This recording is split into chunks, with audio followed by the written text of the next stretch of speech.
The most disliked drivers in NASCAR is a list that usually encompasses the sport's most successful heels. Kyle Busch, Denny Hamlin, Joey Logano. So, why is Austin Dillon usually in that category as well? Sure, he's a Daytona 500 winner and a fringe playoff contender most years, but to the average viewer, Austin Dillon is about as unnoticeable and inoffensive as it gets.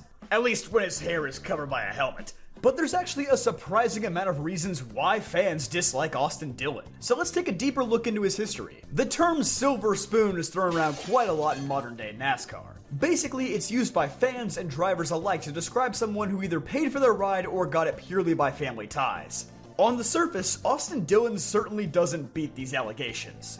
I mean, he's literally the grandson of Richard Childress. It shouldn't come as any surprise that he's basically locked into that team for life, no matter how poorly he does. But rewinding the clock to the early 2010s, it's hard to say that this was necessarily the case. Austin Dillon was actually proving himself to be an exceptional talent in his rise through the ranks. In 2010, he won 2 races in his rookie season in the Truck Series and finished a rather impressive 5th in points. Bear in mind, this was before the Truck Series had transformed into the gross kids with money and no talent series that we know it as today. Austin Dillon raced against the likes of Ron Hornaday, Todd Bodine, Johnny Sauter, Timothy Peters, and Matt Crafton.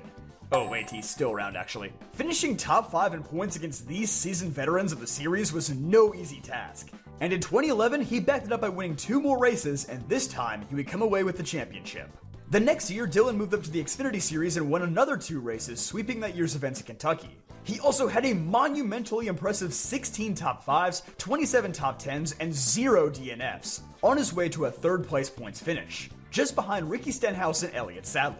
Although Cup drivers could no longer compete for championships, this was still during the era where the Xfinity Series was swamped with them on a weekly basis. For Austin Dillon to put up these numbers with guys like Kyle Busch, Brad Keselowski, and Carl Edwards in the field, it was pretty much unreal for a rookie. And although he went winless in 2013, his crazy consistency still netted him another championship at year's end. If anything, most people at this point in time respected Dillon's talent. He looked like a real hotshot who could do some serious damage to the Cup Series. But just before that Xfinity Championship was locked up in the fall of 2013, public opinion on Austin began to shift, and really for nothing of his own doing. Rather, it was due to his brother Ty. Ty had gotten into a late race spat with Kevin Harvick in the trucks at Martinsville. And in the aftermath, Harvick, who was already heading out the RCR doors, let loose. The 3 just dumped me. Exactly the reason why I'm leaving RCR, because you got those kids coming up and they got no respect for what they do in this sport, and they've had everything fed to them with a spoon, so it's a shame you gotta get taken out by some rich kid like that. Definitely one of those heat-of-the-moment remarks, but still, Austin Dillon caught a stray in an interview for a race that he wasn't even competing in. And so fans started thinking, you know what? Maybe Austin Dillon is a little spoiled to have a grandfather that's an owner. On top of that, Austin Dillon and Richard Childress were about to do one of the most controversial acts in NASCAR history, bring the number 3 car back to the Cup Series. Some thought it was cool, but others saw it as an affront to NASCAR God himself. And over the course of the next 3 seasons, Austin Dillon would fail to impress in the legendary number 3. He won 0 races, only scored 6 top 5s, and made the playoffs only once. Kevin Harvick's Silver Spoon comments from a few years back now seem more relevant than ever. But in fairness, how much of this was Austin Dillon, and how much was RCR?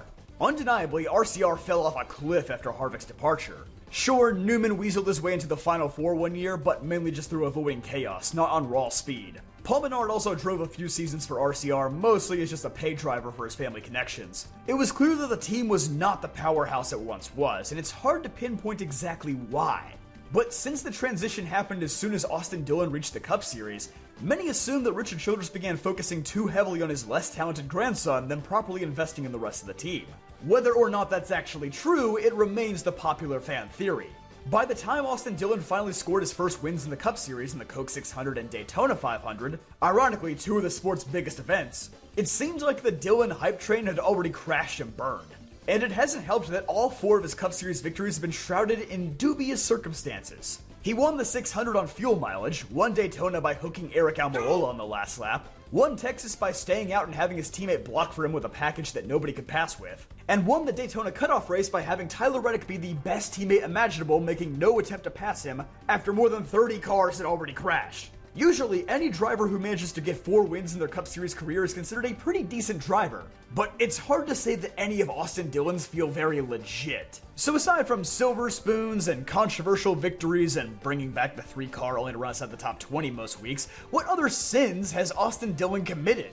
Well, arguably the biggest two: narcissism and cringe. Whether it's having his own reality TV show where he shows how awesome it is to hang out with other celebrities, publicly dabbing in the 2020s decade, or rocking the most obnoxious haircuts imaginable, there is a certain air of unjustified pompousness that surrounds Austin Dillon. And I say this as someone who has met Austin Dillon a few times. I actually think that he's super nice and genuine in person. Austin, if you're watching this, I am terribly sorry, but there is just something about his on-air personality that really rubs people the wrong way. Guys like Denny Hamlin and Kyle Busch have obnoxious egos too, but they also have the results to back it up. Austin Dillon carries himself like a Hall of Famer when most weeks he can't even finish in the lead lap. And to be honest, over the past 3 or 4 seasons, he's kind of been getting exposed by his teammates. Sure, RCR still isn't the best team in the world, but Tyler Reddick and Kyle Busch have been running circles around him for years now in the 8-car.